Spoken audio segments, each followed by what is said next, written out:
All right, and here we are, guys. Good afternoon. It's your host with the most, Chris of Pats Nation. Great to see you guys on another Tuesday.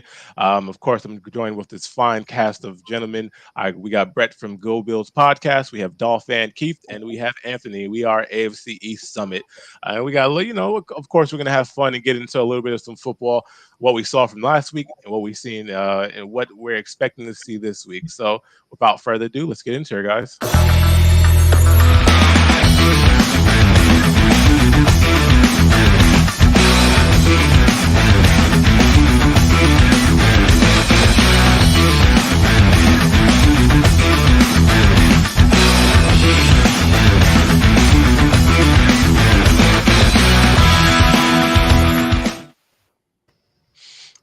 Always love that intro. Always love that intro. All right, guys, welcome to the channel. And for those of you who just tuning in, we do this every Tuesday. We are AFC East Summit, and let's go ahead and talk about this past week of football. I want to go ahead and start with you, Brett. Um, I know we were talking a little bit in the private room before the show started, and of course, as a Bills fan, you guys had to suffer. You guys suffered a painful loss this week. Let's go ahead and what do we see this week, Brett? Yeah, I mean, I'm going to say this right now, and I know there's a lot of people that are, Bills fans, and they're disappointed in what they saw from the Bills against the Chiefs. And I'm going to say this: to go head to head with some of the best teams in the NFL, the Bills did that this year. And while it was not the story that we thought it was going to be to begin the season, the Bills ended up going 6-6. They went on a 5-game winning streak when it mattered the most. Going into the playoffs, they won against the Steelers, and they just suffered a loss that was one that you know I would say I wasn't expecting, but I don't think any Bills fan would have expected. And it was a game that the Bills fought hard. They did everything that they could. They just came up short on the big plays. They didn't make enough plays. They're maybe one or two plays away from winning that game, and that's what it came down to. I'm not one of those people that likes to say that injuries affected the team because you have 11 guys that are out there fighting as hard as they can. But there were a few guys that were out there or that weren't out there that we definitely missed. Don't get me wrong.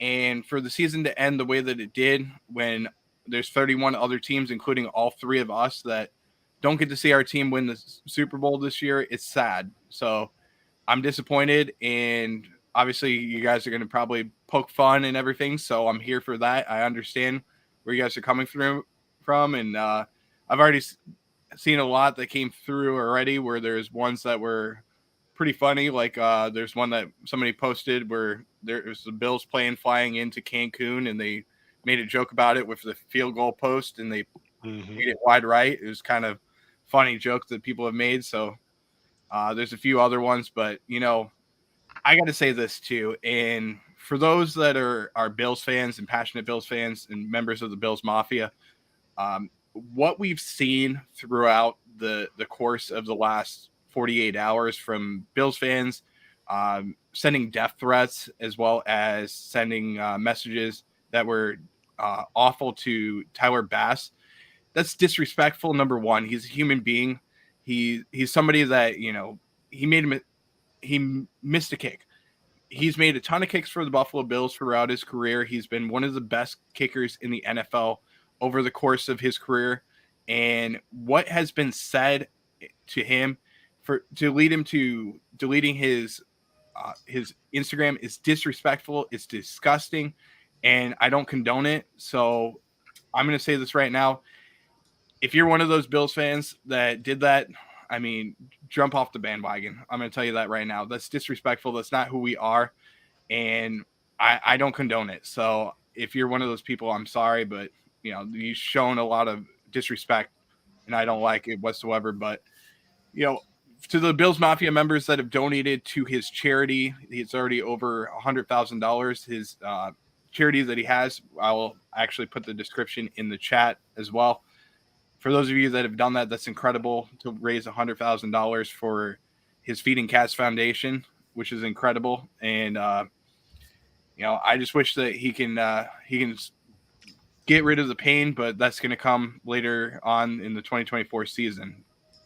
Absolutely, absolutely. Thanks for that, Brett. For sure, it was a hard fought game. Fortunately, it came down to one big play. That's what happens when two of one of the greater teams in the NFL go up together. It was very entertaining to watch, and it was a shame, like you said, the way that they treat some of these players. They are still human beings at the end of the day, and they make mistakes. So, unfortunately, sometimes you got to realize that it's more than a game at a time. It's more Yeah. than a game sometimes. So definitely a great game. Tough loss for the Bills fans. Let's go ahead and Anthony. What did you see from that game for the Bills versus Chiefs? Or if you want to get into some other games, what did you see this past week in All right, football? let's do the Bills game because that's the one that's directly in front of us.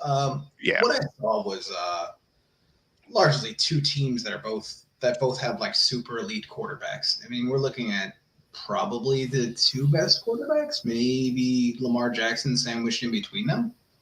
But we're looking at the best quarterbacks in the NFL, easily two of the top 3 to 5.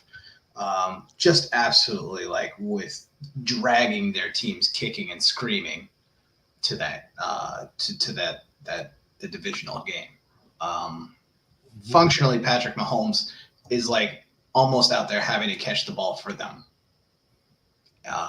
And Josh running with linebackers friggin' putting their helmets into his ribs. I mean, and he's getting up there and he's doing it again. I mean, he's dragging that team kicking and screaming. I have nothing but massive amounts of respect for Josh Allen doing what he has to do for that team. One thing that perturbed me, and this was watching it live, was the fact that it felt like they got away from the ground game. They were absolutely running the ball down the throat of the Kansas City Chiefs for the entire first half of that game. The second half of the game, they got away from it. Yeah. And I don't see what sort of purpose that served Josh or the Bills from controlling the clock or from taking the ball out of Josh's hands and from, I don't know. It seemed to me like the game plan got away from the offensive coordinator. And maybe that was Josh making calls to the line too. Who knows? But maybe injuries played a little bit, but there were injuries on both sides. And it's a long season, and both teams have real needs. I don't think either one of those teams are going to the Super Bowl, either the Bills or the Kansas City Chiefs, especially when you see how complete a team like Baltimore really is. But going forward, Bills need to keep their heads held high. Yes, that game was close.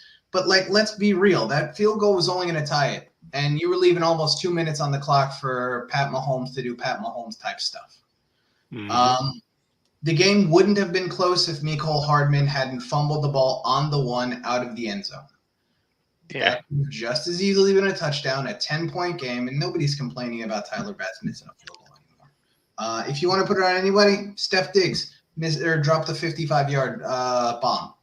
Right before that, Gabe Davis dropped a 50, 60-yard bomb. I think it was Sherfield, Anthony. Sherfield. So, let's not put it on a kicker missing a field goal in a cold weather game. These guys, like Brett said, these guys are humans. Field goal kicking is hard. There was a meme, not a meme, but there was this fun thing that happened at a Bears game a year or two ago where they the field goal kicker was terrible, but they had a whole bunch of fans line up to try to kick a field goal from 15 yards, and not one of them could hit it. That's just hard. It's hard. Yeah, I remember that. That's what I was going to say. Hold on 1 second. I have an echo coming through. Bear with me 1 second, guys. So what I was going to say is that, number one, if you're a Bills fan and you see, your kicker miss a field goal like that, I want to see Bills fans go out there inside of that stadium with the wind, just the way that it was, and go out there and try and make a 44-yard field goal, because I guarantee you that, just like you said, I guarantee you most people will miss that kick. I don't think I think you get 60, 70,000 fans out there. I think 2 hit it. Yeah, and they were both college soccer players. Yeah. I mean, generally speaking, I thought the better team probably did win that game. I don't think that there's a huge margin of error of difference between the quarterbacks. I don't think that you can easily say Mahomes is 100% better than Josh Allen. I can't say that you can say that Josh Allen choked. That dude absolutely dragged that team kicking and screaming as far as they got. Play calling could have been tighter. Receivers could have picked up the slack clearly. I don't know what you can do. I mean, we're going to be talking, I guess going forward, we're going to talk to Brett and probably next week with Jake about where you see this team's options going forward, because there are going to be some issues like with the salary cap. Last I checked, you guys are like 49 million already over the cap for next year. And there's going to have to be some very painful cuts coming up. That team cannot be the same next year as it was this year. So we'll see. Yeah, you wrestled up some really good points there, Anthony. And there's a lot of players. There's 24 players to be exact that are free agents for the Buffalo Bills. A lot of big names as well. Just going to rattle off a few: Leonard Floyd, Shaq Lawson, Daquan Jones, Micah Hyde. Those are the main starters on that defense that are going to be free agents. Then you add into the offensive side of the ball. Gabe Davis, free agent. He did not play in the game in the divisional round or the wild card game after having a knee injury. He'll become a free agent. That's possibly a move that the Bills are going to have to decide on. But, just like for all our teams, we're going to see familiar faces leave. And as Jim Harbaugh said, and it was something that ESPN quoted quite a bit, it's going to be a passing of the torch to new guys. And we'll see what happens there with all our teams. But it's never the same locker room. You never get the same 53-man roster every single year. But now we're going to see new faces come in, and there's promise there. So we have something to look forward to. Yeah. Very, very true. Very well said, gentlemen. Appreciate both of that. So yeah, it's going to be very interesting to see in the next season, the moves, especially in the off season. There's already some moves that's being made, but it's going to be very entertaining. Unfortunately, of course, football is slowly winding down, so it's kind of sad to see a little bittersweet moment that we're getting to the last few dregs of football until next year. But before we get into that, Keith, what are your thoughts on the game? Did you enjoy your football Sunday, my friend? Oh, I definitely enjoyed it. I was not cheering for the Bills. I was cheering for the Chiefs in that game. I don't think I'm breaking new ground by saying something like that. But that was just a hard fought game. And in games past when the Bills would lose, maybe you could blame it on Josh Allen. Not in this game. In this game, Josh Allen did everything he could possibly do to will the Chiefs to will the Bills the victory, I should say. Just a fun football game. If you're a football fan that doesn't have rooting interest in the game like that, you just marvel at two heavyweights just going toe to toe like that. It was so much fun. Now, one thing I did want to ask you guys, Anthony mentioned the Mecole Hardman fumble earlier on. He was reached for the goal line. He fumbled it, went out of bounds. There's talks of them getting rid of that rule in the NFL. What do you guys think? The touchback? That's kind of weird. Why would they get rid?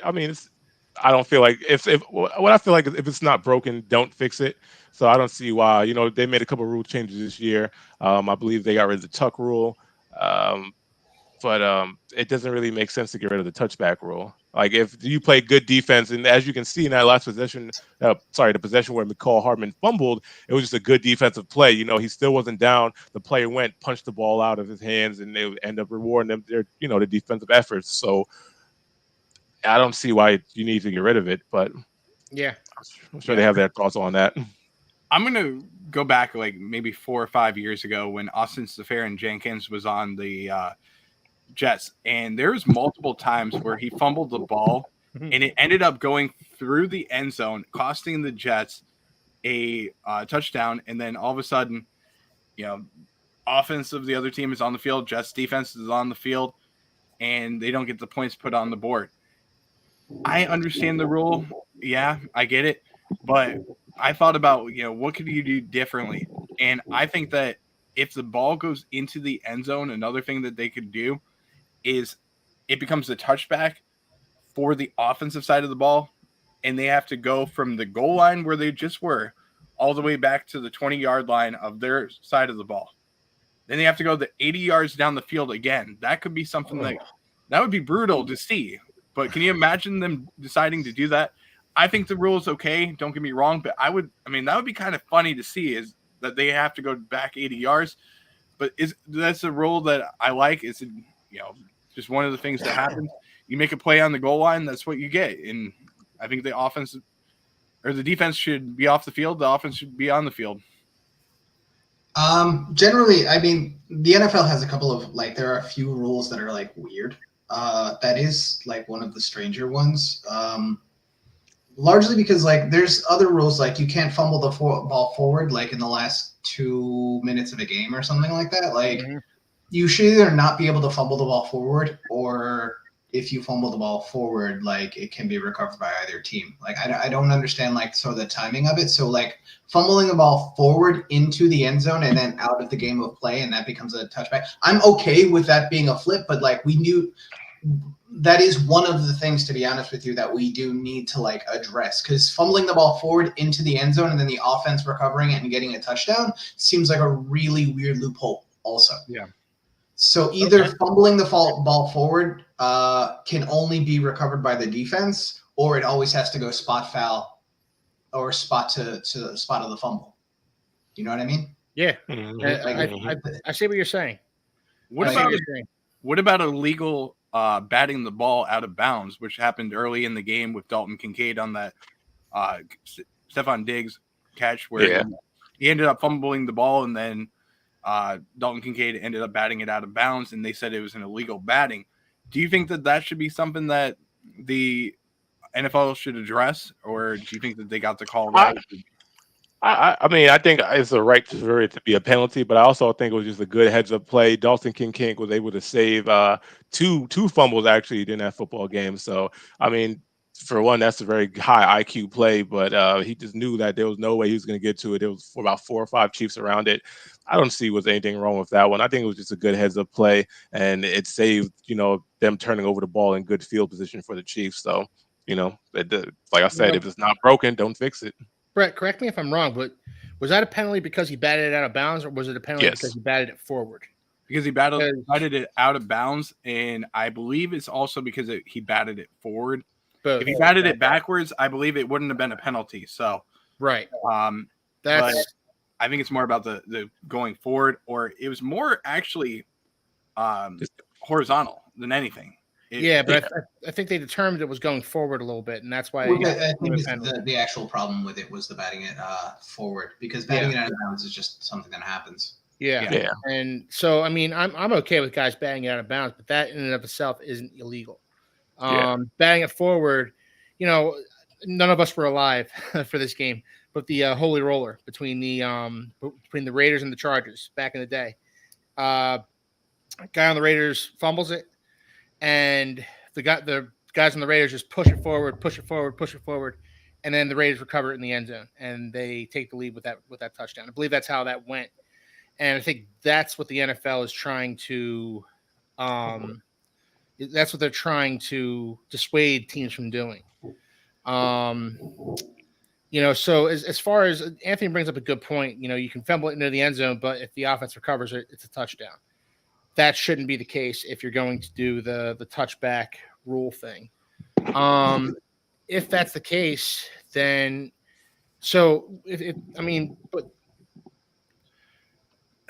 but if that's the case, what happens if a guy fumbles the ball into the end zone and the defense recovers? Defense gets the ball back.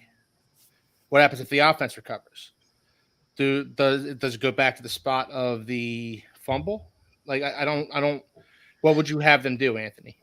I mean, the defense recovers, they get the ball back, touchback. That's just normal. Offense recovers. I honestly feel like you should never be able to fumble the ball into the end zone and get a touchdown. The ball's possessed. Nobody gets it. So it should go back to the spot, of the fumble, or it should be a play that, I don't know, it lost it down or something like that. But there's no way that you should be able to fumble the ball into the end zone, because you could see an emergency play, whoops, accidentally fumbled it. It's a forward pass that hit the ground. It's an incomplete pass in that case. Best case scenario. But like, the NFL is weird about that. Like, all right, so to score a touchdown, you just need to break the plane. But if you catch somebody with a safety, like a hair on their head could be over the line of scrimmage.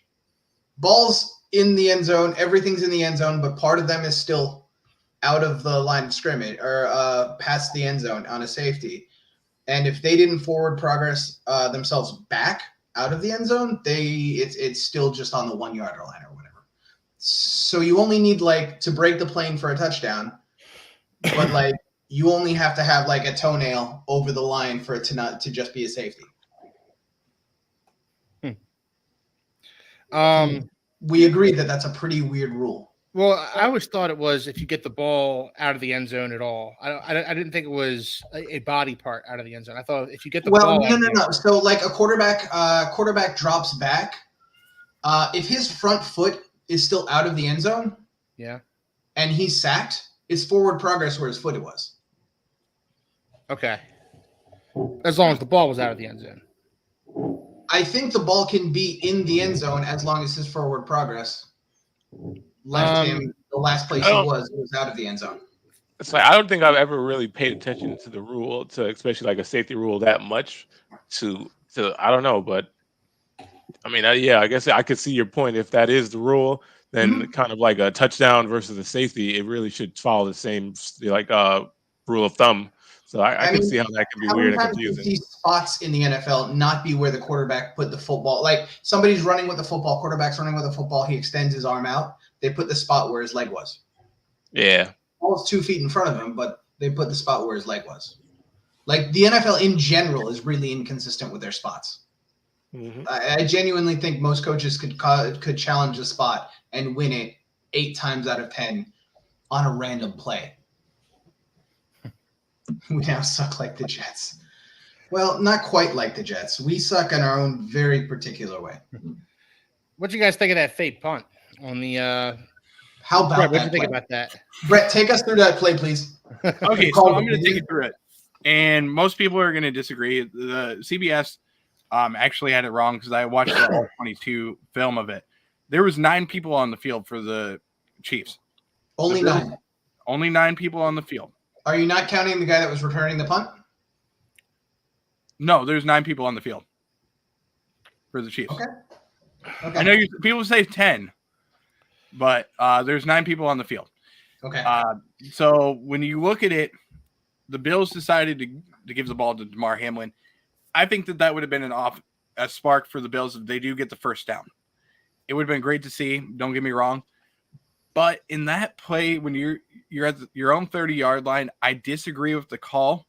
However, if that worked out, that's a big spark for your team. We didn't have an offensive spark whatsoever, especially when Gabe Davis was out. I think that he was one of the leaders that really took us out of the game.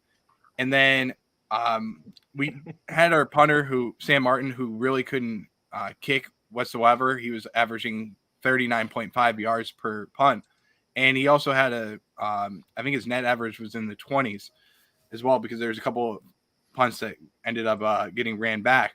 So in that situation, I understand what they were trying to do.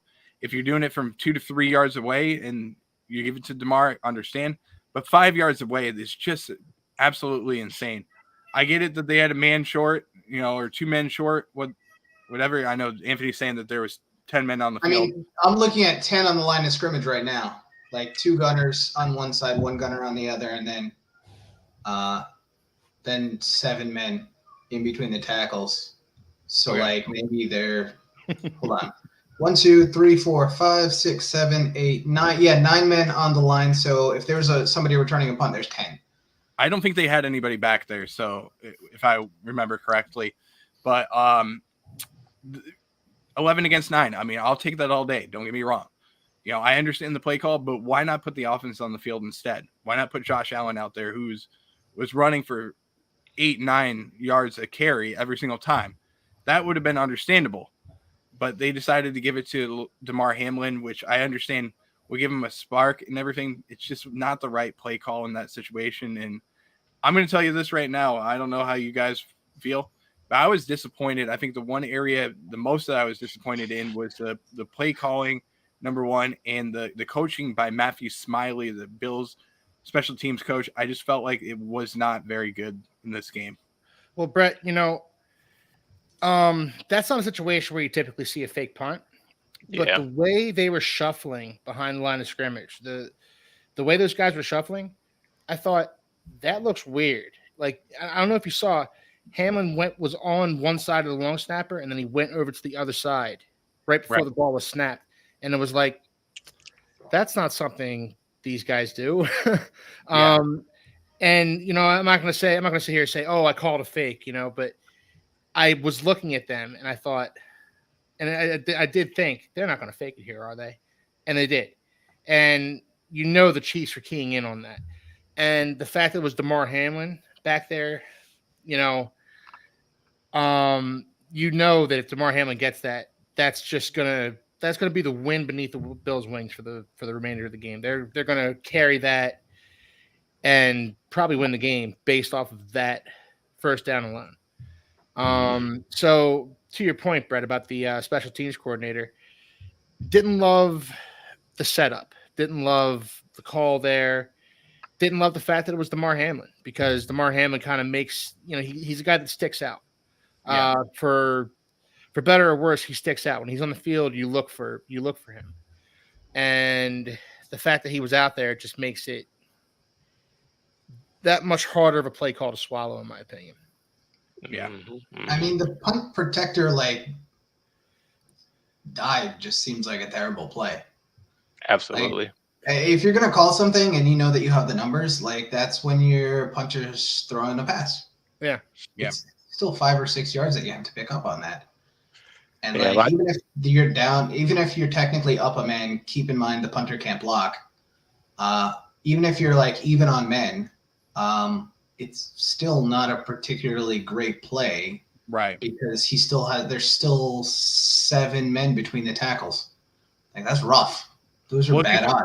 If you think about this too, our punter Sam Martin was injured. He had a strained hamstring, so he couldn't really punt. So if you look at that, I look at 10 on 10 pretty much that whole entire play. So what? And you can say, the punt returner was back, which Anthony did point out. He was right on that. He said that there was 10 men on the field. I do apologize. There was 10 men on the field. He was exactly right. 17 on the Richie James, who I went to school with. I forgot that he was out there on the field, and I just forgot about him. So he was out there on the field, but he was back. So yes, it was pretty much 10 on 9 in that situation, if you think about it. I still see that as a play where you could decide something else. And like you said, you could throw it, you could do something else. But, I mean, in that situation, the Bills were being aggressive. I think they were a little too aggressive. And if the Chiefs didn't fumble the ball in the end zone, the game would have been over from there. Yeah, I agree. That was a very good point that was made, because really, if it wasn't for that McCall Hardman touchdown, no one would be talking about the kicker, right? It was a great, touchback, not touchdown. So it wasn't for that McCall Hardman touchback. Yeah, right, exactly. Just to make a quick point on Mecole Hardman, because the Jets did pay him money for no reason. They pay everybody for no reason. No, we pay some of these guys real good money for good reason. Quinnen Williams is getting paid for good money. That's true. But yeah, Mecole Hardman, the Chiefs GM made the right call letting him walk. Yeah. And it was like breaking up with a crazy ex and then taking her back a couple months later. Mm-hmm. And then she burns down your house, or almost does. I knew that was the wrong decision.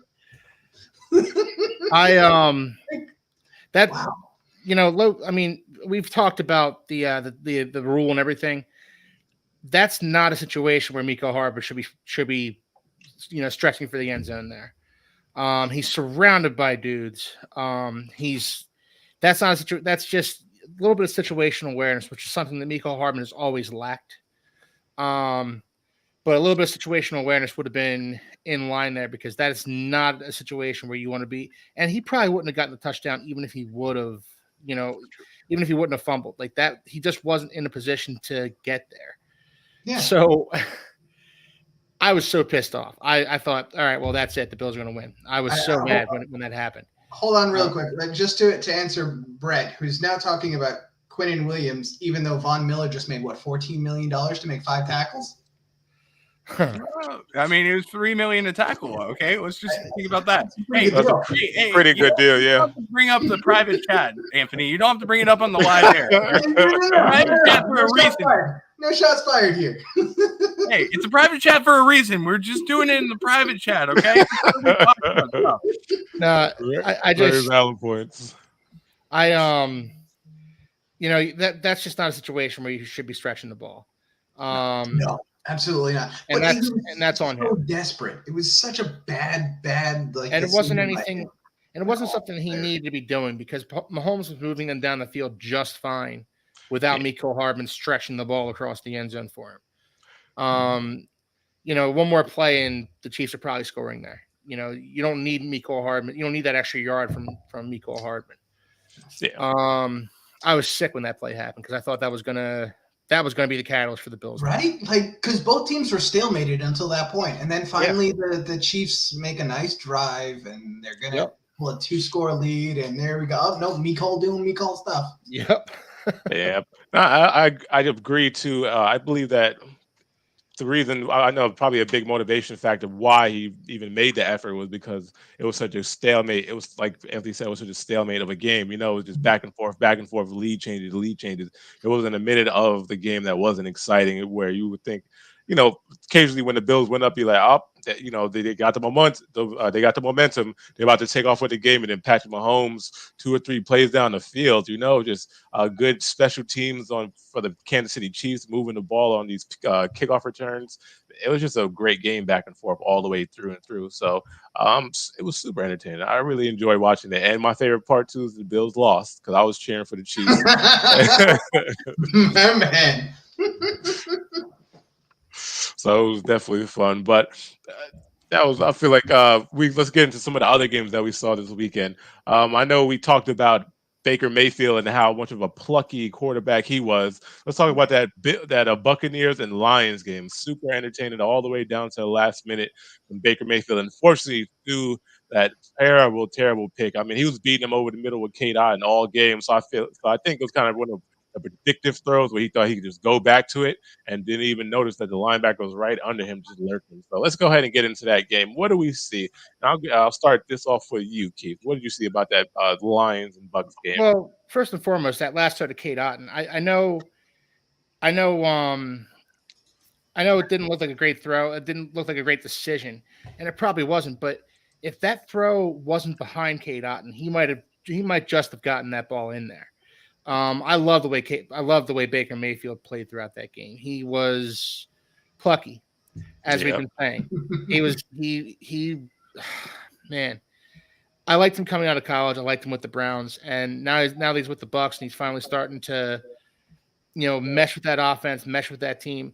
I want to see the Bucs bring him back next season and see, maybe not give him a big contract, maybe give him more of a 2 or 3 year prove it contract, but I loved what Baker Mayfield did for the Bucs this year, and he really almost willed them the victory in this one. And him and Mike Evans played out of his mind on Sunday, but ultimately the Lions were the better team. The Lions are kind of proving me wrong when I called them paper dragons before the playoffs started. I kind of talked a little trash about the Lions, and I was wrong. I was wrong about them, because you know what? They've gutted out 2 really nice victories against 2 good football teams. The Rams and the Bucs, they may not be world beaters. They may not be Super Bowl contenders, but they're both 2 very nice football teams. And the Lions played some gritty football against them and gutted out some nice victories. So good for them. I'm cheering for them against the 49ers, because I'd love to see the Lions go to the Super Bowl. And I'd love to see Dan Campbell go to the Super Bowl, and I'd love to see the 49ers not go to the Super Bowl, because I've seen enough of that in my lifetime. Yeah. So, go Lions. I don't think it's going to happen, but go Lions. Love Listen, it was a fantastic game, and I think one of the biggest factors for the Lions was that run game. I mean, Jahmyr Gibbs is looking like he's here to stay. He's looking like Oh, the yeah. future of the NFL. I mean, just some great moves, and on one of the biggest stages, the rookie played his mind, he played his heart out. So it was really fun to watch. It was just an entertaining game, but like you said, the Lions, the better team, won because the Lions they were here to play, and they came to prove it. They're looking like they're going to make a deep playoff push, but we'll see how they face their biggest challenge yet in San Fran. So it's going to be very interesting. And Brett, what did you see with that game of Bucks and the Lions? Well, I'm not going to talk about just that game. I'm going to talk about the whole entire season. And let's begin with all the NFL analysts coming out and saying how the Bucks were going to do. They're going to become a team that goes from Tom Brady being in the playoffs to you got this quarterback that's a bridge quarterback. They're going to draft somebody else, and they're going to find their answer in a couple of years.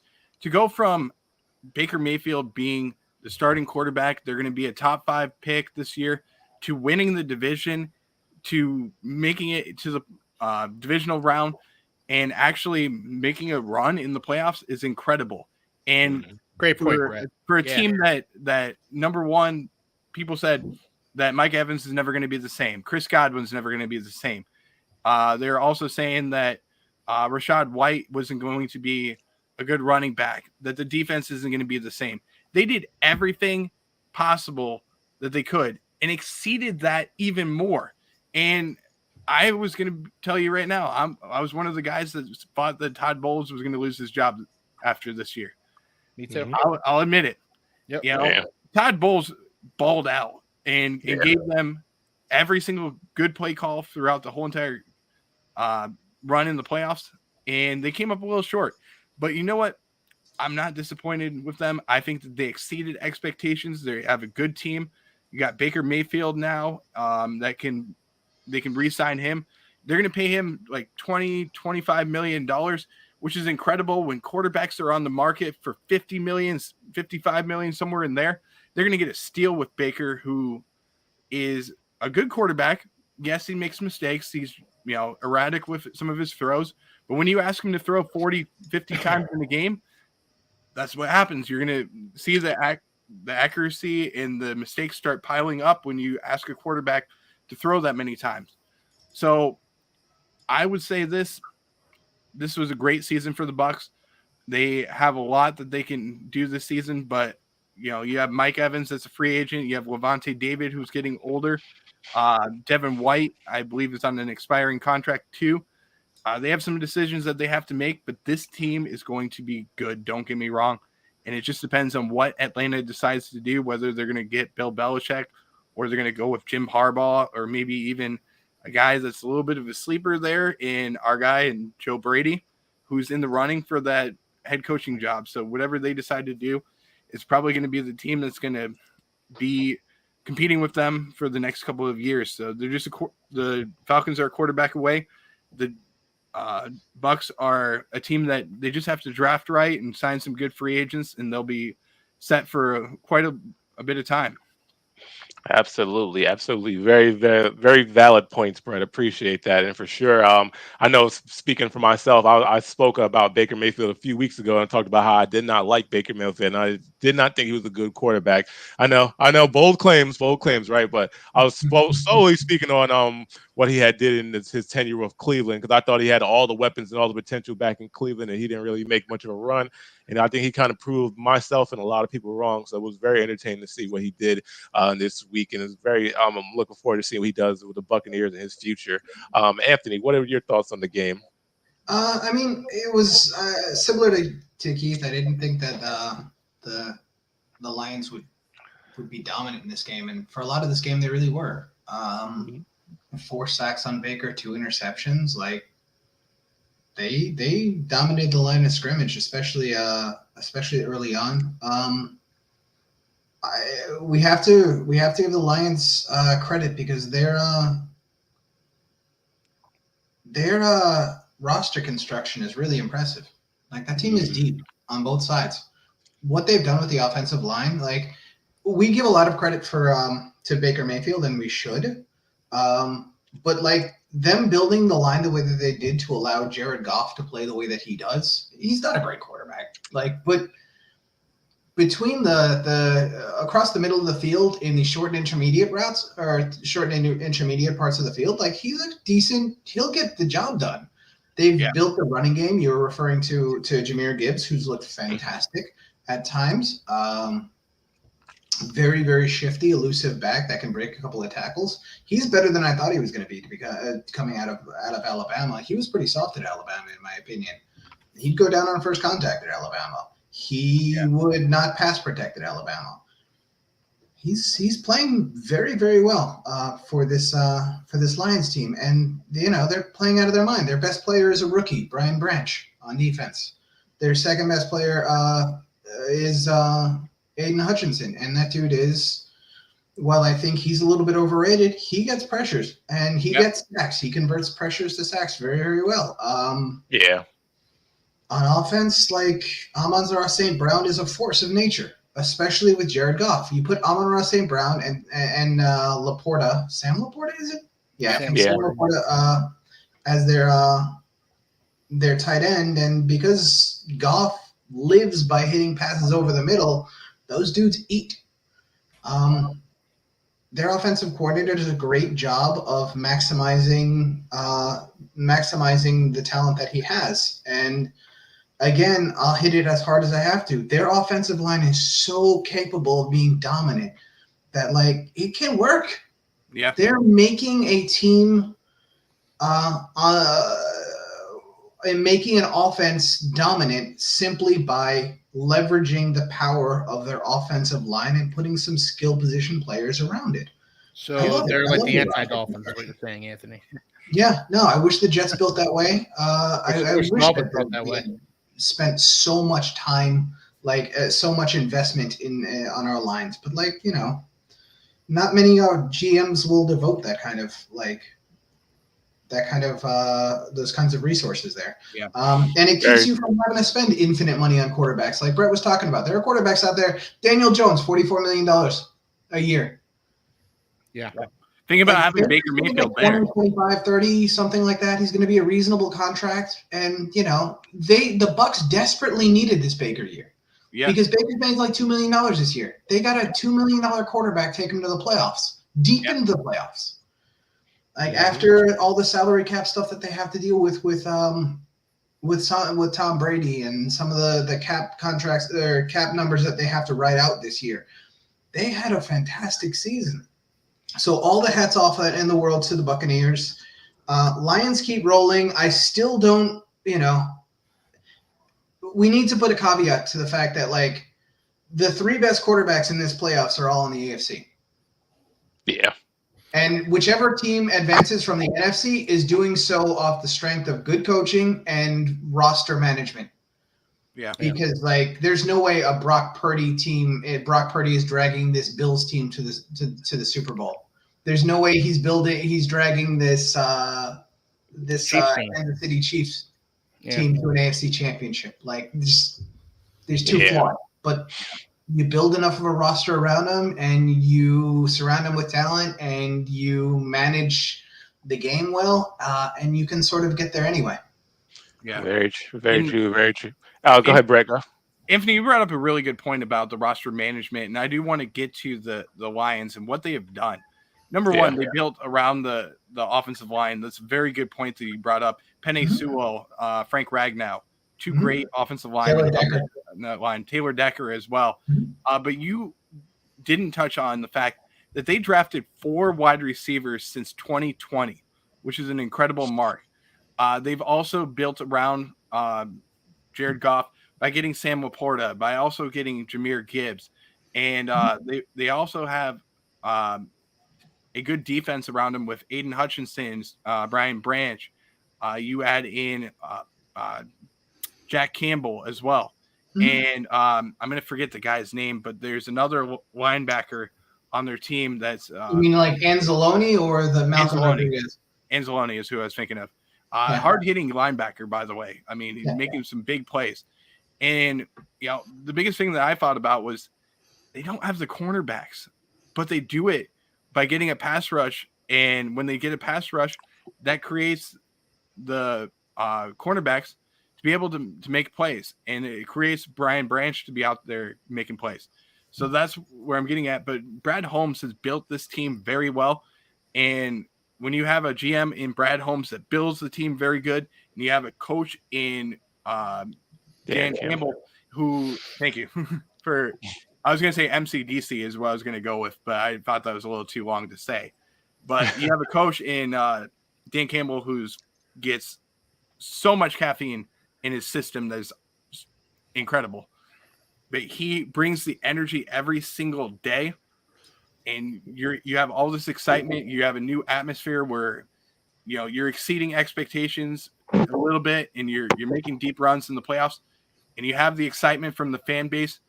It's just incredible to see. So I mean, they built something up in Detroit, and I'm glad to see it because this is a team in a city that desperately needed a football team to be able to bring them some spark and bring them some happiness that they've deserved for quite a long time.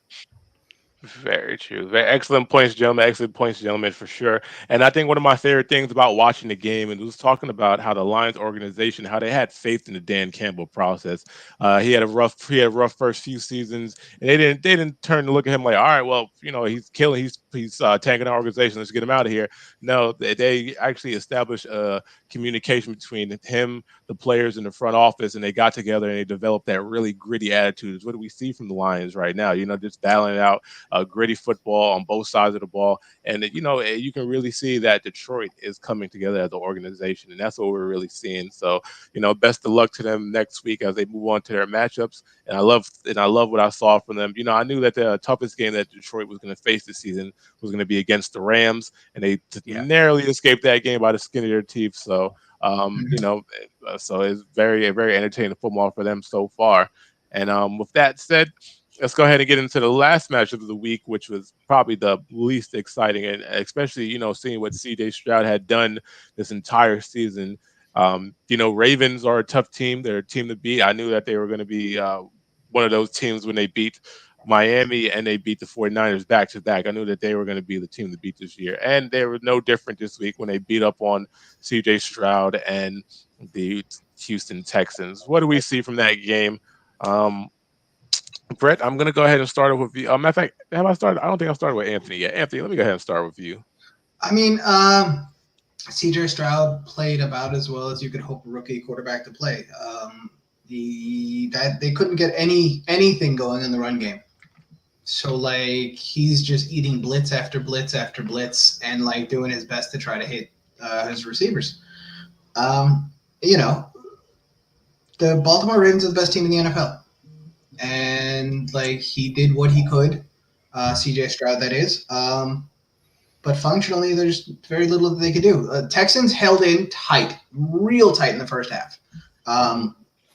But you could see by the time that Lamar scored that second rushing touchdown, that was game over. After that, I think the Ravens must have run the ball it felt like another 25 times in the second half.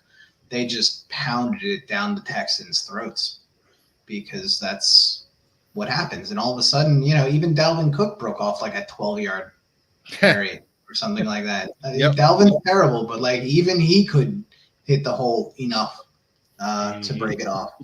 God, Lamar's so good. I don't care about all the stats. The stats are what they are, but his ability to just be poised in the pocket and his mastery of knowing when to take off. Yeah. This is what Lamar has over Josh Allen. He doesn't take huge shots. Yes, 100%. He will slide. He will run out of bounds. He will curdle into the fetal position if he has to. But he will take off. He is lightning quick, and he doesn't take big shots. They're both incredibly accurate. Lamar playing in the pocket is he's at a different level at this point now. His ability to sit in the pocket with the pocket collapsing around him and stand in and hit throw is phenomenal.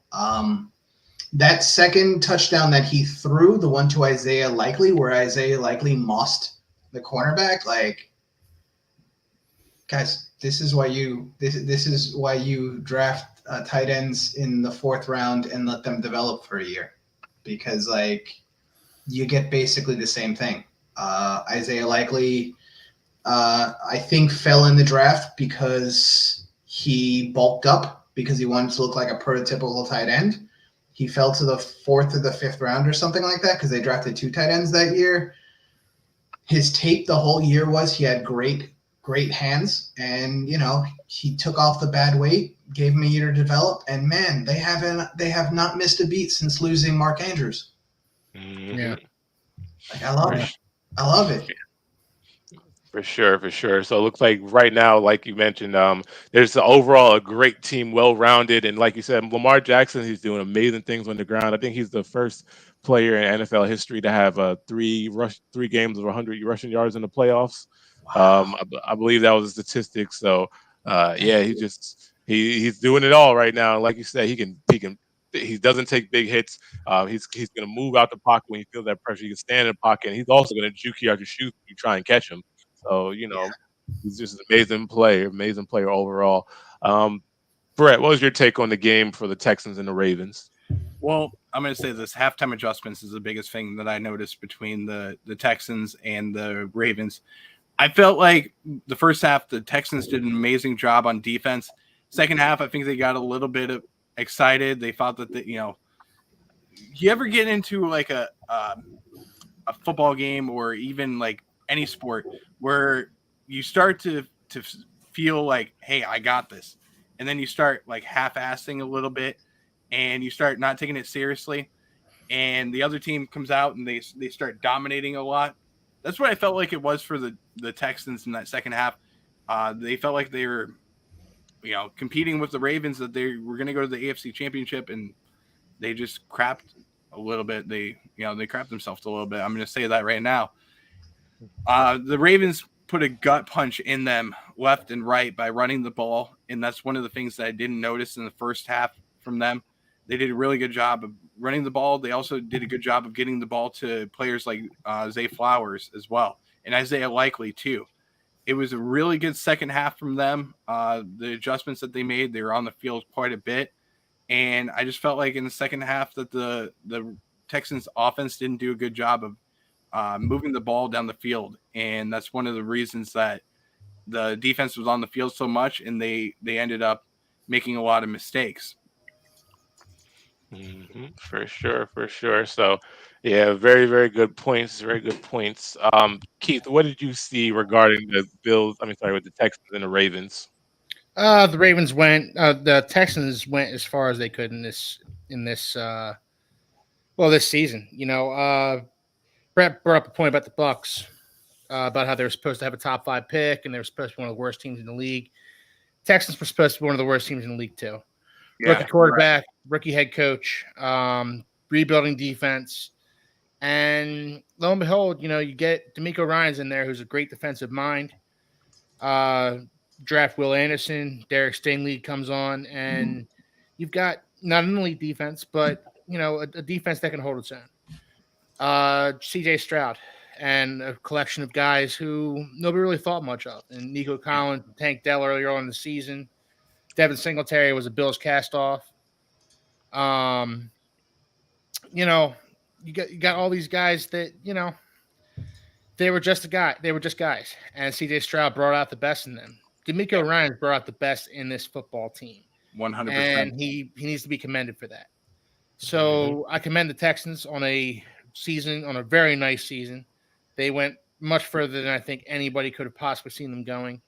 Yeah. But they ran into a buzzsaw, and that's what the Ravens are right now. The Ravens are a damn good football team, and they're playing damn good football right now. They're playing better football than anybody else in the NFL. Yeah. And that's the issue right now. I mean, I dislike the Ravens almost as much as I dislike the Bills, the Jets, and the Patriots. I do. Always have. I dislike the Ravens. I dislike the Ravens.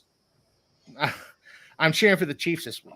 Is there a reason for that? I would like to hear, where did they hurt you? Because they've hurt me. look back at Dolphins Ravens games in the past, and you'll see the Ravens just kick the everlasting what out of the Dolphins. Oh, But I understand why now. I know what it is. I got it right here. I'm gonna say it. Okay. It's because of Ed Reed. He was a former University of Miami guy. Well, he goes from Miami all the way to Baltimore, and you're upset because of it. I get it now. That's what. No, I'm not even from Miami. I could care less about Ed Reed. The Ravens have always been a team that has irked me, and they're the team outside of my division that I just can't stand. But you know what?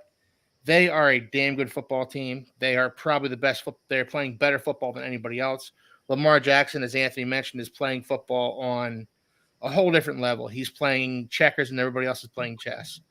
And he looks like he's playing either he's playing at double speed or everybody else is playing at half speed. Like that's what it looks like with Lamar Jackson a lot of the time to me. And this Ravens team is just really freaking good, and they smothered that Texans offense. The Texans, Anthony said they couldn't run the ball. They couldn't really pass the ball much either. Like that defense just smothered that Texans offense to the point where they couldn't do anything they wanted to do. And their offense, they wore the Texans defense down to the point where they could basically do whatever they wanted to do offensively, especially in the second half, due to their adjustments, Brett. So, I can't stand the Ravens, but right now they're my pick to win the Super Bowl. They look just an unstoppable. They look like they're an unstoppable force right now. Yeah. They're playing unbelievable football. Absolutely, a well-rounded team, a scary defensive presence. Yeah, I know it's going to be hard for anyone to stop. Like I said, I think I picked them to really take it all once they beat Miami and the 49ers back-to-back, who at that time were considered two of the best teams in the NFL. So it's going to be very interesting to see how it shapes up. For sure, I think that we're going to see the Ravens and I want to say the Lions, but don't even. I did a little parlay. I had 6 picks lined up at the beginning of it, and I think I went 2 for 6. So don't even quote me on who I think is going to go because I've shown that I cannot pick for it to save my life. So I wanted to bring up a really good point real quick. I don't know if you guys have known this, but we had some head coaching changes that happened over the last couple of hours.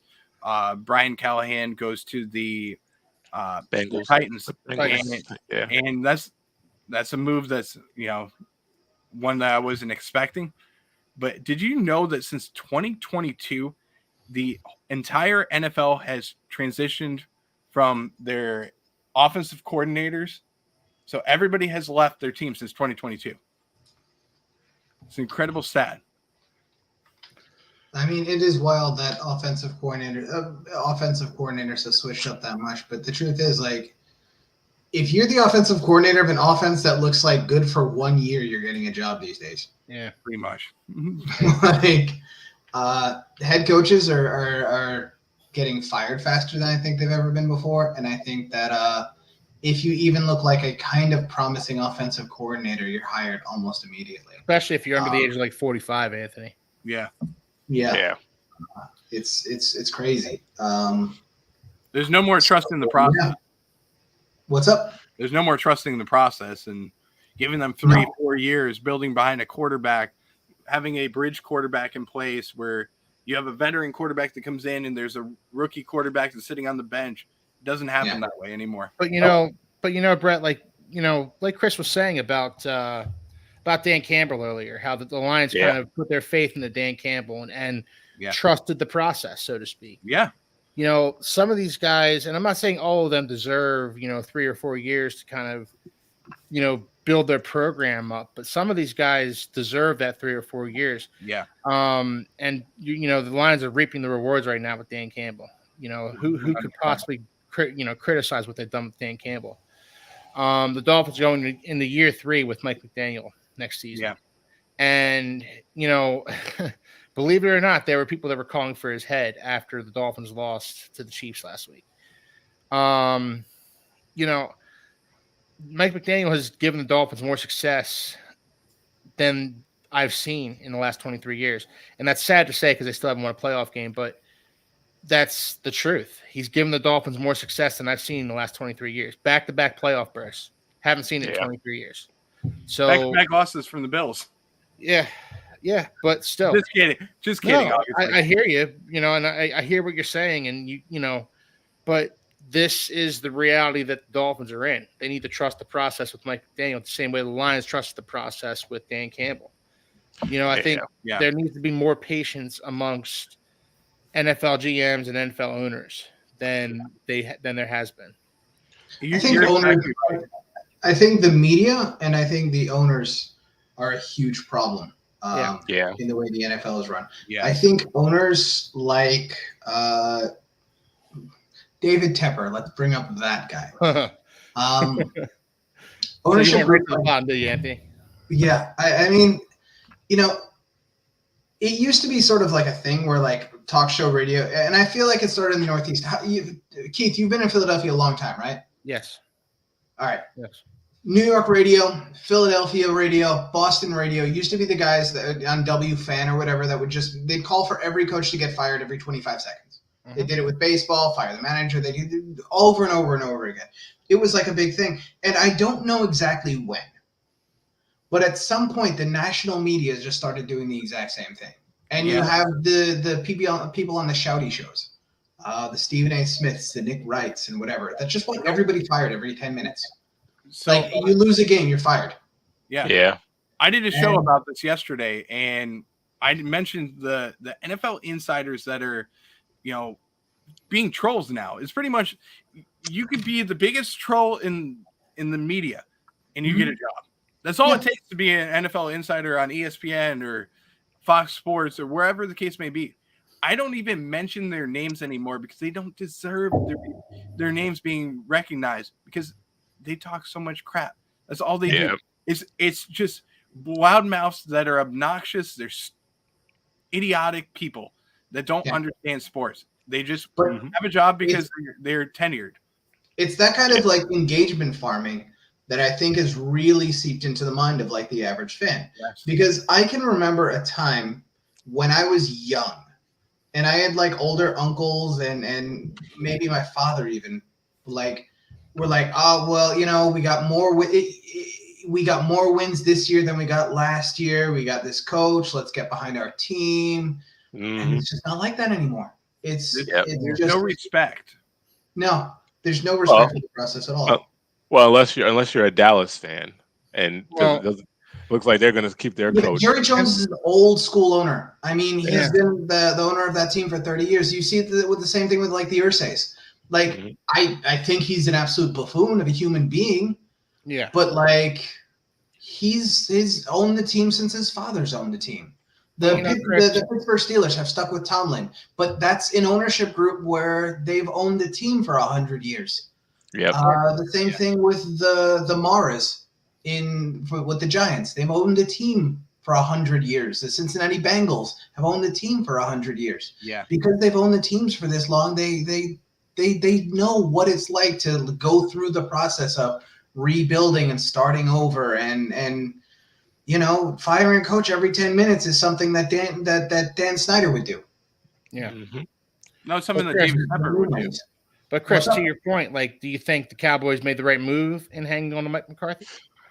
I mean, that's a very interesting move because the Cowboys are one of those teams that you kind of want to see them do good, but they just never do. And it just they just disappoint you every year. I mean, I'm not a Cowboys fan by any stretch of the imagination, but they get to the point, they look like they're one of the premier teams to go, just like the Eagles, they hype you up, and then they just drop you down. So I think if obviously something's not working over there, right? So they've been over there for a few years, the head coach. I think it might be time to move on, trust the process. How long has he been coaching over in Dallas so far? He's going into year 5 next season. And is he McCarthy? Yeah. And my father's a Cowboys fan. He wanted McCarthy gone after last season. So after their collapse against the Packers in the wild card round, my dad wanted him gone, even worse. And I think that was their best chance to go anywhere in that wild card round. It was.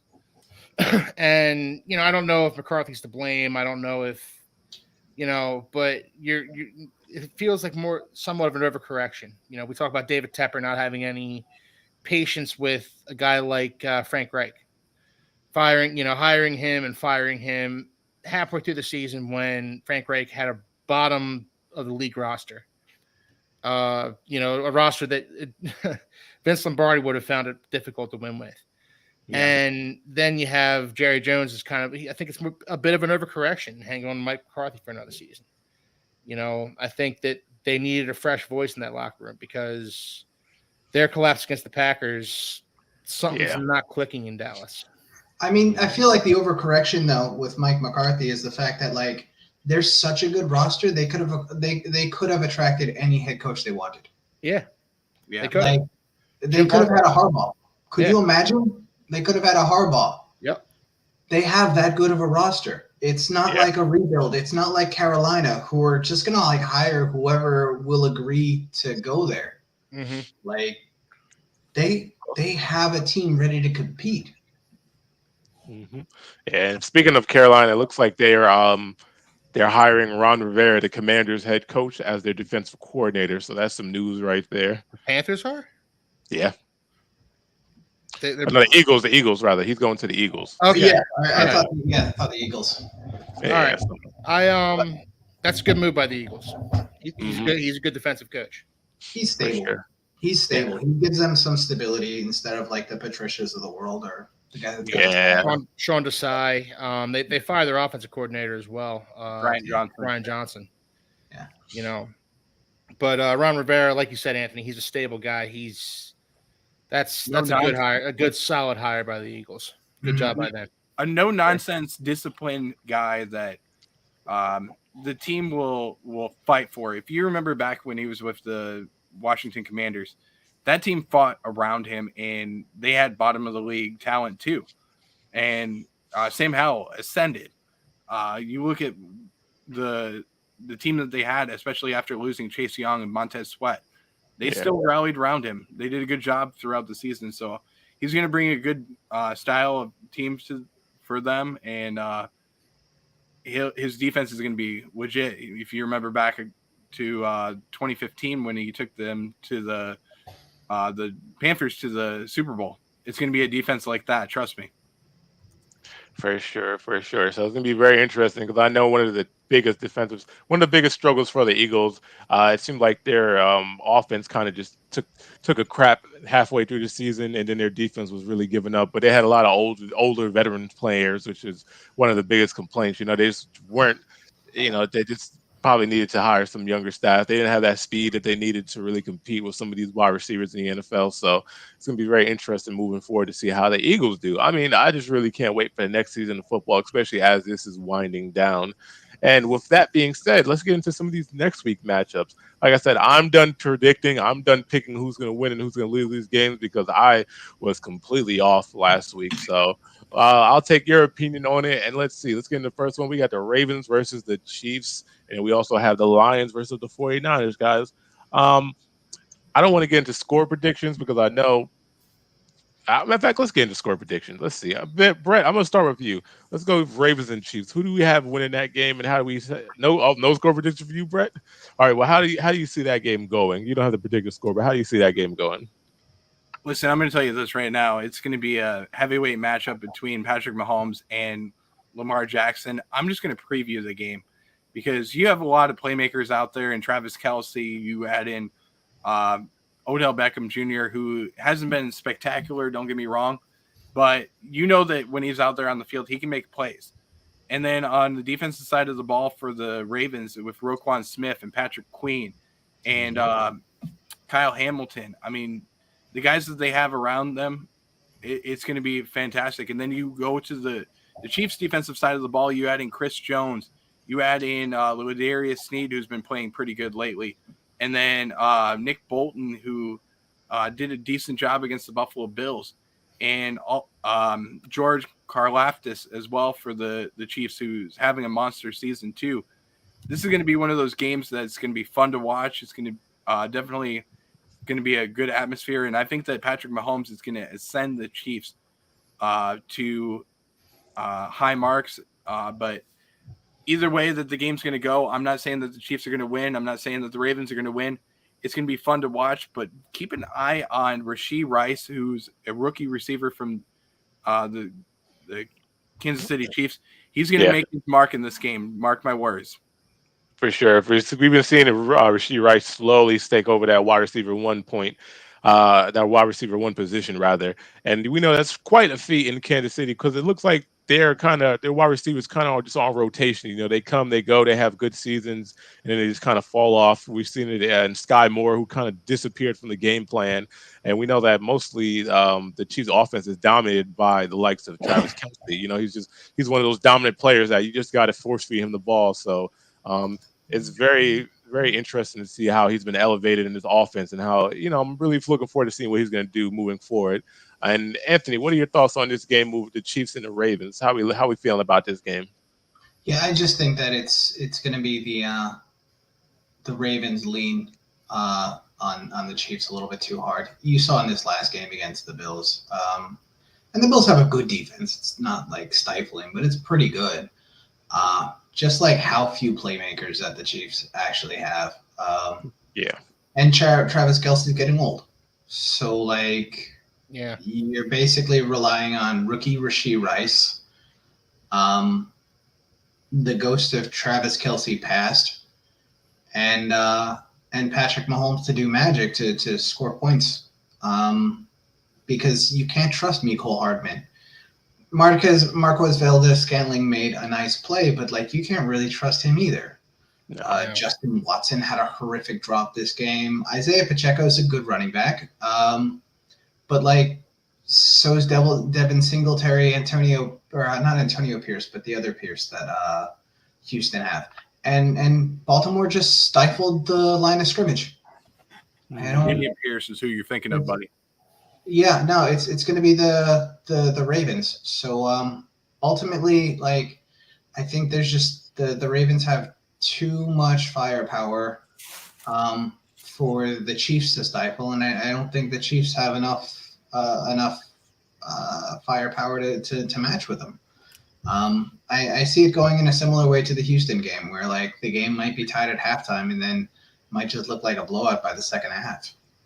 Okay, very good analysis right there. I think one thing about it, when you got a quarterback like Patrick Mahomes, and I know I always say it, but you can never count the Chiefs out. I didn't even think, you know, with their offense and their offensive struggles that they were having, I really didn't think that they'd get this far. But they once again, they have the other thing to pay attention to. Joe Tooney like tore his pec in the Bills game. Yeah, like that's their best offensive lineman. Creed Humphrey's right next to him, but like if they're down like their best offensive lineman, they're just gonna have so much trouble in the line of scrimmage, and the Ravens have so many bodies to throw at it. They're now overwhelming. For sure. They got speedy linebackers too. So I can only imagine you out your best tackle, and then you got Roquan Smith and you got Patrick Queen, you know, screaming at you, you know. So yeah, Patrick Mahomes, I think the key to the victory is going to really keep Patrick Mahomes under duress. Don't let him get comfortable in the pocket, and that's going to be the key for the Ravens as well, because I know one thing that we've seen all season is Lamar Jackson with time in the pocket. Just stand there comfortable. No one's getting next to him. And then if he wants to, he can scramble out, which is why, you know, the success that has been playing on the offensive end. So, but Keith, thoughts on the game?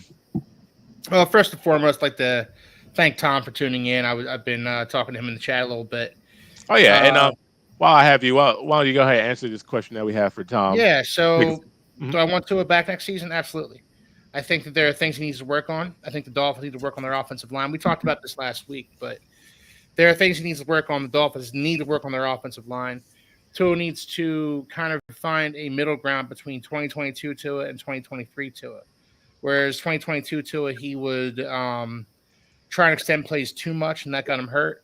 2023 Tua kind of was willing to give up on the plays more often, and that helped preserve his body so he could play all season. There needs to be a middle ground here where Tua can still make, you know, some ad-libbed plays, get outside the pocket, make some throws, and stay healthy. So there has to be a middle ground. I'm hoping Tua finds that next season. But I do want Tua back.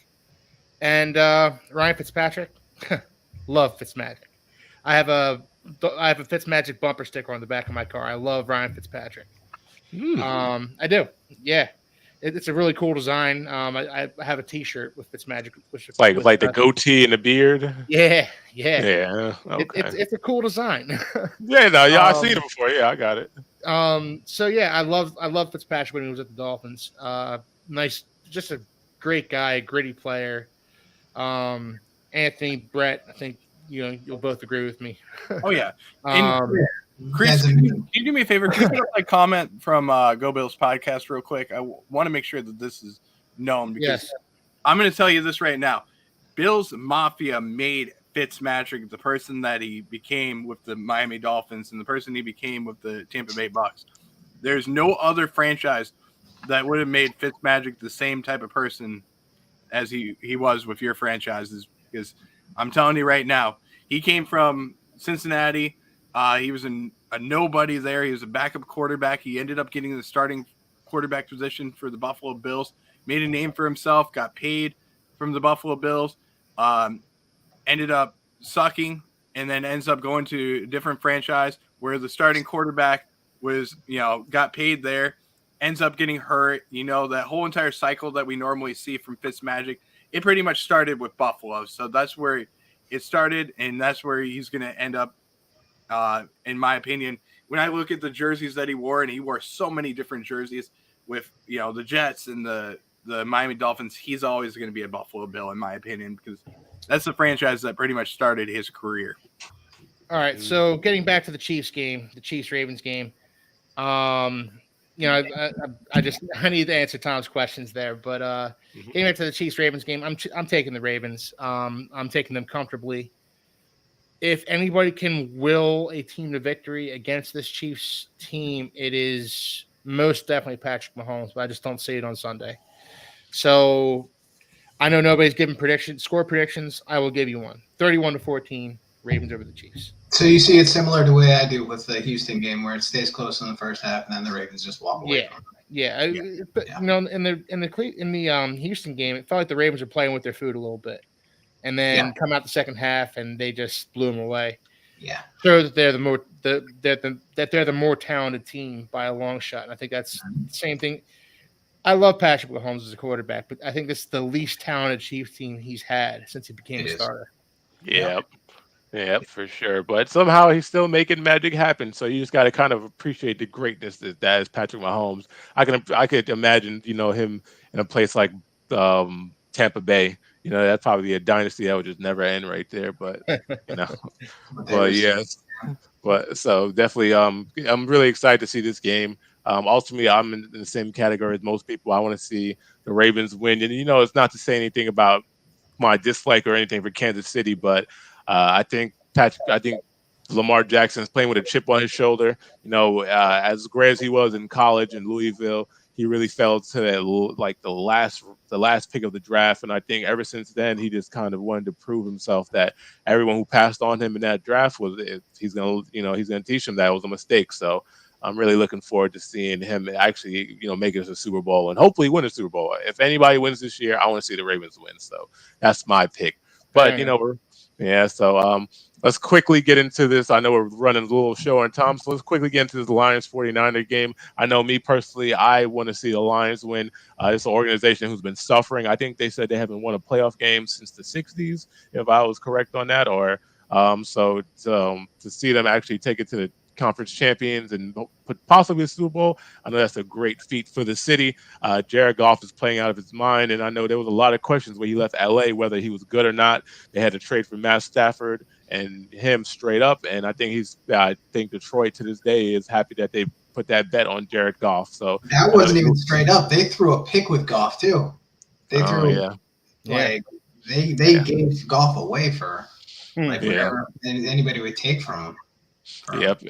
And I know they labeled him a gunslinger, and they said Todd Gurley was the only reason he was good. So I think it's kind of nice to see him come out here and really prove the doubters wrong, So loving to see it. So I get Anthony, since I had you already speaking, what are your thoughts on this game, the Lions and the 49ers? How do you see it going? The irony to me is that these teams are built really almost identically. I mean, they're built along their offensive lines. They're built with their playmakers first and their quarterback second. They have offensive geniuses calling the plays. They have very solid defenses, headlined with top 3 picks for defensive ends. Like, they are shockingly similarly built. They both have so much investment on almost the exact same spots.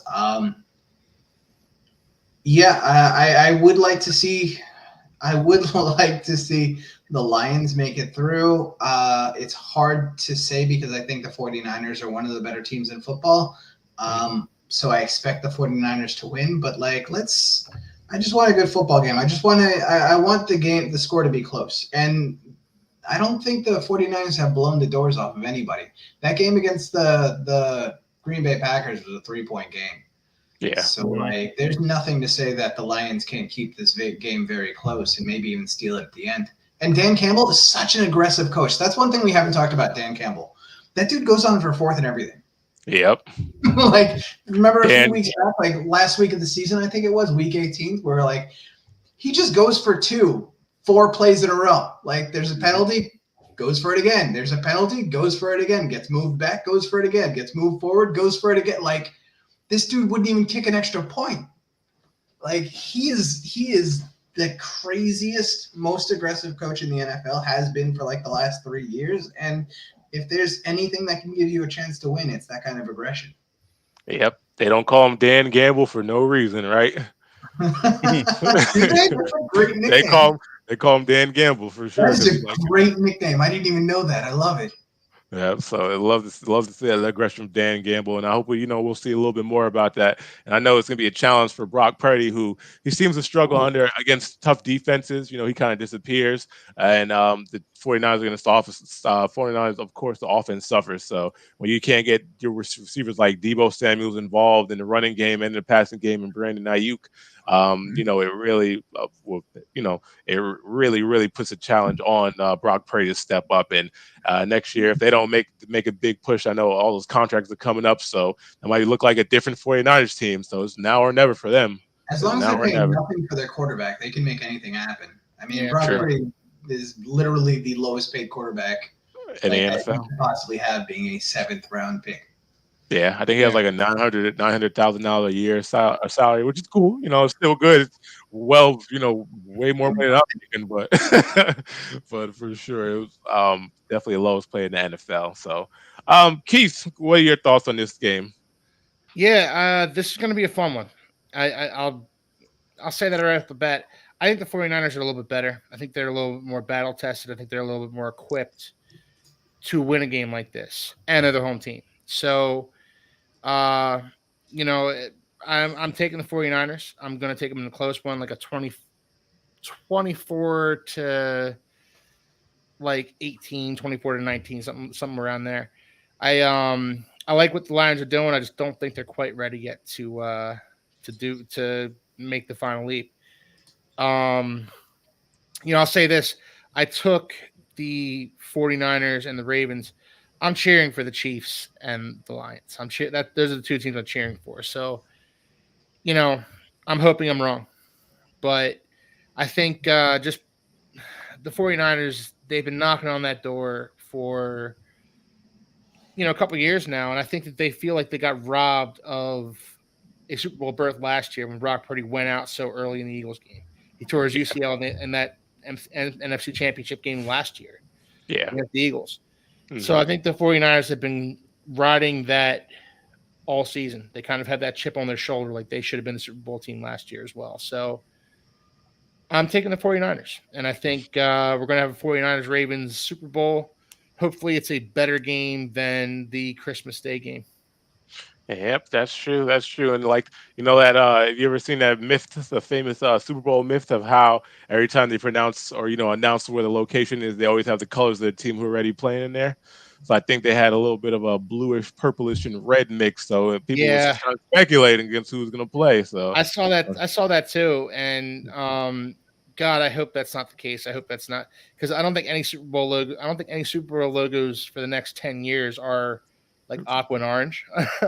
So, if that's the case, then I'm going to have a miserable next 10 years. Not that I'm not used to that already, Mhm. I mean, it's gonna be very fun to watch. It's gonna be very entertaining to see for sure. I mean, I always got my hope for the Patriots rebuild, but that's not happening. Hey, Anyway, yes, Chris, sir. real quick, man. And I know we have to get the Brett's prediction about the NFC game, but Gerard Mayo, we didn't get the chance to talk to you about that last week. Oh yeah, for sure.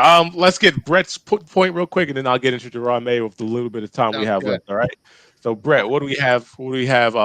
How we feel about the game coming up against the Lions and the 49ers? I think Keith said it best. It's two teams that are very similar in styles. This is going to be one of those games where inexperience versus a team that's been in the playoffs and made deep runs for the last couple of years. And it's going to come down to which quarterback can not make mistakes, and also which team can win the battle in the trenches on both sides of the ball. And that's what I'm looking for in terms of who's going to win this game. But I definitely think it's going to be one of the most fascinating games to watch. It's going to be high entertaining. I wish this game was in Detroit, unfortunately, but it's in San Fran. But we'll see what happens, and hopefully the Lions can find a way to get it done. They're the team that I would be rooting for, but I'm not gonna make a prediction on who's gonna win, but I'll be rooting for the Detroit Lions, though. Okay. Appreciate that input, gentlemen. Thank you very much. And Keith, regarding your question, Gerard Mayo, I did a little bit of research, did my homework because he, at first I initially didn't know who he was, and that's embarrassing as a Patriots fan, especially since he was in our team. So, I was happy to see Gerard Mayo taking, going in the direction. I know one of the things that he said as the head coach is that he plans on spending some money this offseason.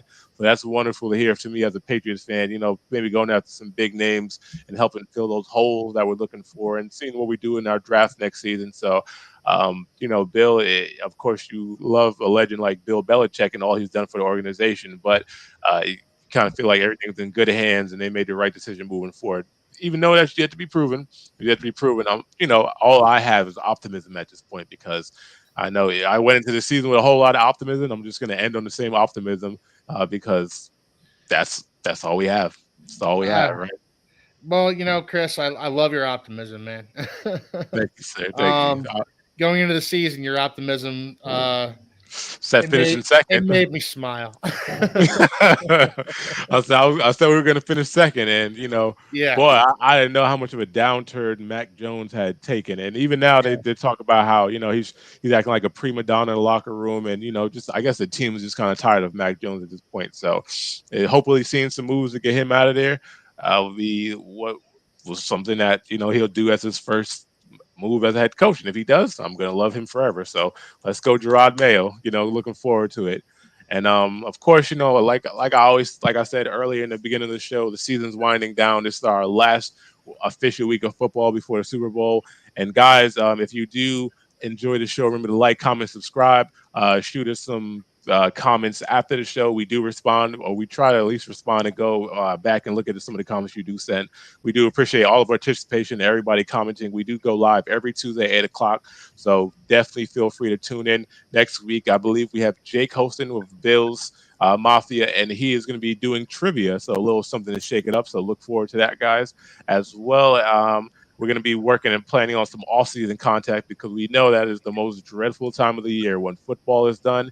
And it's like, well, the Super Bowl's played. What are we talking about now, guys? So we're going to be brainstorming on some offensive content to keep everybody engaged. So look forward to that as well.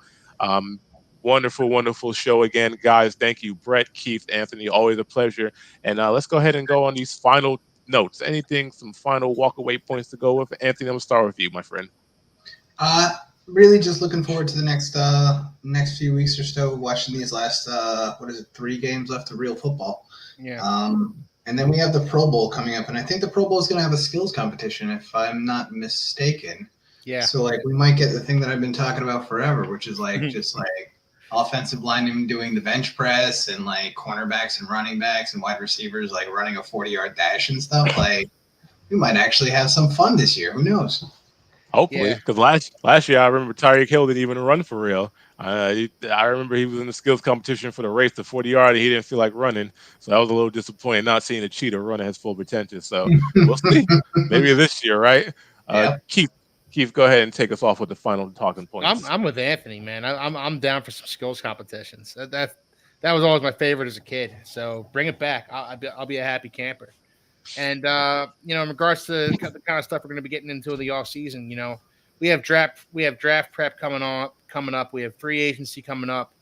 There's still plenty of content for us to talk about. So just because it's the off season doesn't mean we're out of stuff to talk about. So just stay tuned for all that. Looking forward to this weekend. Should be a good weekend of football. Yes, sir. And last but not least, my friend Brett, let's go ahead and take us off. Take us away. 226 days until the NFL season begins. I asked you not to do that to me, Brett. Hey, well, listen. Like I said, the XFL and I think AFL is merged, so we can get some spring football. Maybe it might be a little exciting. It's better than no football, so maybe I think it's only 100 days till the draft, at least. Yeah. I mean, we're all in draft mode, and as a bitter Pats fan, I was very happy to see the Bills lose because if we didn't make it, I don't want nobody from the AFC East. But that's it for tonight, guys, and we'll see everybody next week at the same time at 8:00 Eastern. So with that being said, I'm Chris from Pats Nation. Brett from the Go Bills podcast. Go Fins. Go Jets. All right, guys, take it easy. We'll see you next week. Take care. Oh, wait.